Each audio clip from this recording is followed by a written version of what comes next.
If you have ever questioned the purpose of life, the purpose of your life, the meaning of life, anything along those lines, this is for you. We're reading from Ecclesiastes, not the easiest name to pronounce for me. King Solomon wrote this, and he is known as one of the wisest and greatest kings of all time. And by the way, the other books of wisdom in the Bible are Proverbs and Job. So if you want some more wisdom, head over to any of these 3 books. And in Ecclesiastes, he is questioning everything in life. He is wondering, what is the purpose? What is the meaning?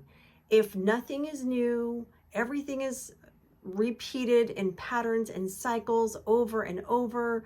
We work hard, we suffer, we enjoy in abundance, some of us. What's the meaning of it all? He also talks about life being a vapor. It's so fleeting and so fast. After a few years, nobody remembers us. And so he's just like really bothered and weighed down by this belief that nothing matters. But as he studies it and he knows God, he comes to a conclusion in chapter 12, 13. And that's what I'm going to share with you today, because even though it can feel sometimes like life doesn't have all the meaning that we would like for it to have, or we question during, maybe a more difficult season in your life, like, what is the point of all of this? I know I have gone through that myself. But here's what he says in verse 13. Here now is my final conclusion. Fear God and obey his commands, for this is everyone's duty. God will judge us for everything we do, including every secret thing, whether good or bad.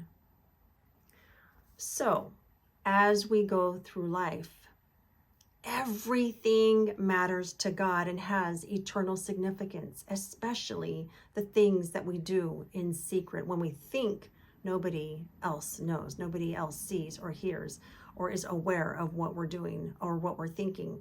God is, and God knows, and he will judge you and me when we come face to face with him. And I talked about Solomon referencing that life is a vapor. It's so fleeting and so brief that we really need to be more conscious and more aware of how we are living our life.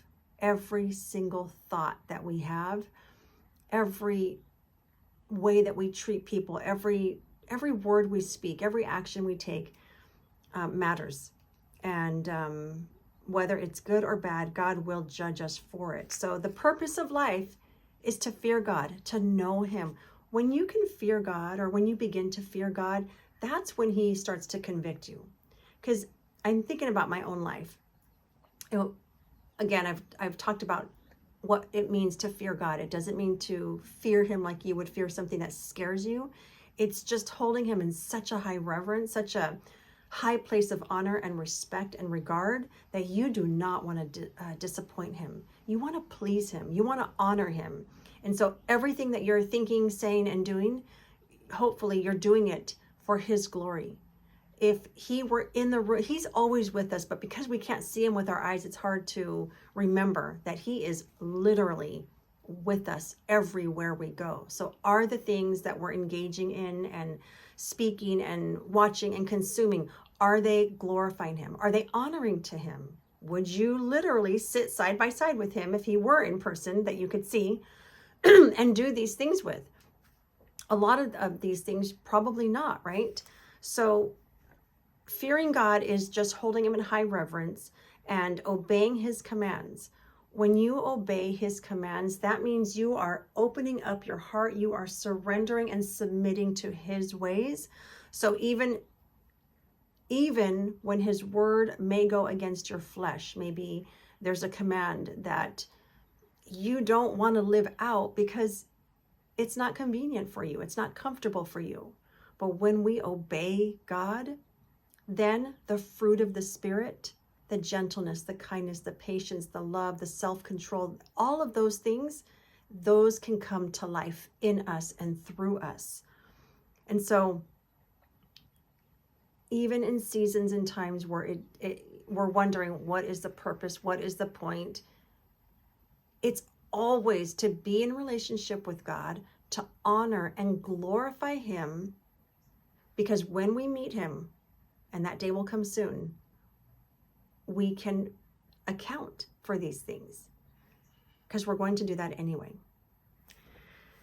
So live a life that is pleasing and honorable to God. That is the meaning. And God wants us to enjoy all the goodness in life. There's many scriptures in the Bible that talk about he came to give us life, and life to the fullest. He wants us to have life in abundance. He wants us to be prosperous with good health, in every sense of the word.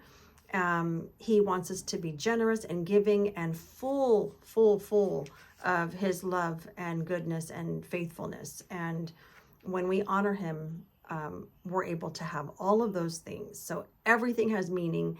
Everything has purpose. You have purpose every day in every way.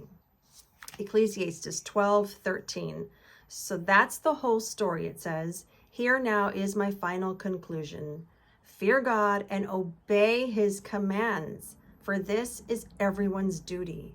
God will judge us for everything we do, including every secret thing, whether good or bad." All right, there you go. Thank you for being here. Remember to like this video if you enjoyed it, subscribe if you are not already, and I'll see you again next week. Be blessed.